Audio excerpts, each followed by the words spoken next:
Assalamualaikum warahmatullahi wabarakatuh. Rekan-rekan sekalian dimanapun berada yang hari ini stay at home ya, tetap berada di rumah.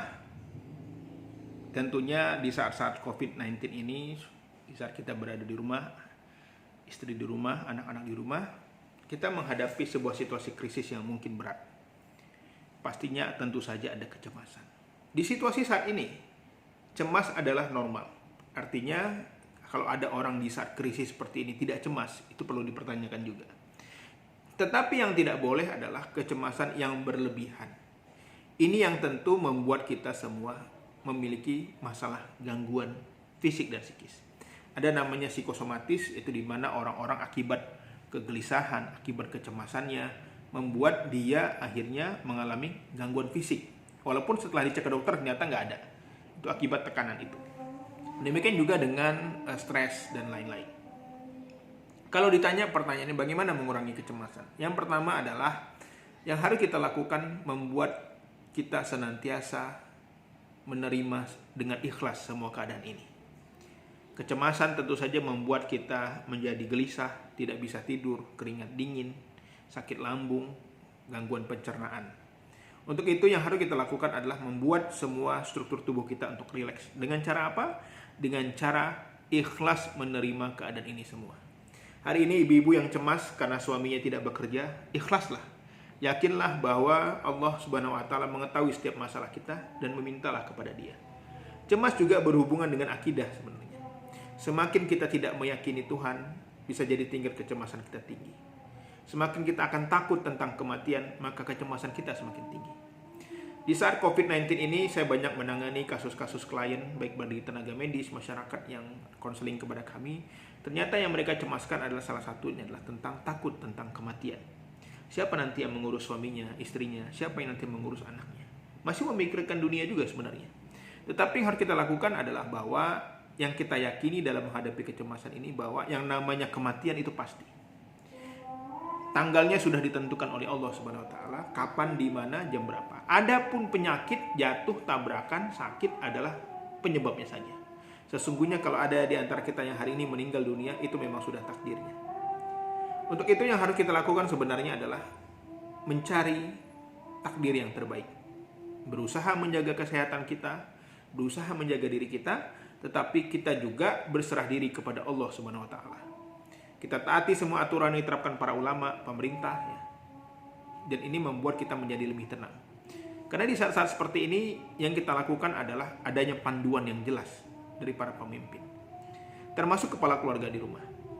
Harusnya di saat-saat seperti ini orang tua tidak menambah kecemasan bagi anak, tetapi dia membuat menenangkan dan tidak panik.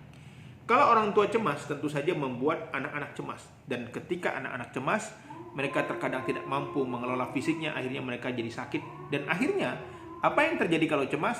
Yang terjadi adalah imunitas, daya tahan tubuh kita menurun, dan di saat itulah kita mudah terserang penyakit. Untuk itu, yang harus kita lakukan yang kedua adalah bagaimana membuat kita bahagia. Melakukan hal-hal yang positif. Ya, berbagi, bersedekah, menerima informasi-informasi yang positif. Kemudian apalah yang harus kita lakukan, yaitu dengan cara menyalurkan minat dan bakat kita. Di saat-saat kecemasan tentu saja ada hal-hal yang mengganggu pikiran kita. Tentang apalagi teman-teman yang banyak membaca berita-berita di sosial media yang berseliweran, yang itu tentu saja banyak yang negatif. Kalau memang kita tidak kuat menerima berita itu, sebaiknya kita mengurangi menonton, membacanya. Kita salurkan hobi kita ya, yang hobinya memasak, olahraga, ya itu bisa kita lakukan. Yang hobinya membaca, menulis bisa dilakukan, itu membuat kita bahagia. Karena hormon kebahagiaan akan meningkatkan daya tahan tubuh kita. Tapi yang terpenting adalah untuk mengurangi kecemasan adalah bagaimana kita mendekatkan diri kita kepada Allah Subhanahu wa taala. Di saat inilah kita merenung, mengevaluasi diri bahwa ternyata kita ini kecil. Kita ini lemah. Apa yang mau kita sombongkan di dunia ini? Menghadapi virus, kita harus kuat dan tangguh. Bertawakal kepada Allah Subhanahu wa taala. Disinilah ujian keimanan kita diuji sebenarnya. Apakah kita mampu melewati ini semua dengan sabar, ikhlas, tangguh dan kuat. Ada banyak orang pintar di luar sana, ada banyak orang cerdas di luar sana, tapi tidak banyak orang yang tangguh. Apa itu tangguh? Mampu memiliki daya juang yang tinggi. Di saat ujian tiba, dia tabah, dia kuat. Untuk itu, ini adalah ujian yang terbaik bagi kita. Nikmati ini semua, ya. Kecemasan kita bisa kurangi dengan cara berpikir positif, memperkuat kebersamaan kita, saling mendukung di antara keluarga, dan yang terpenting, ternyata kecemasan dapat diatasi dengan hubungan keintiman di keluarga. Kita sholat bersama, kita mengaji bersama, kita makan bersama, kita bermain bersama, kita berolahraga bersama. Dari hasil penelitian psikologi menunjukkan itu semua mampu mengurangi kecemasan kita. Karena ternyata kita tidak sendiri. Untuk itu, yang hari ini cemas, mulailah lakukan hal-hal yang tadi telah saya sampaikan. Dekatkan diri kepada Allah, ciptakan suasana yang kondusif, kompak, kebersamaan, saling mendukung, salurkan minat dan bakat, dan insya Allah kita bersama bisa melewati ini semua. Demikian yang dapat saya sampaikan. Assalamualaikum warahmatullahi wabarakatuh.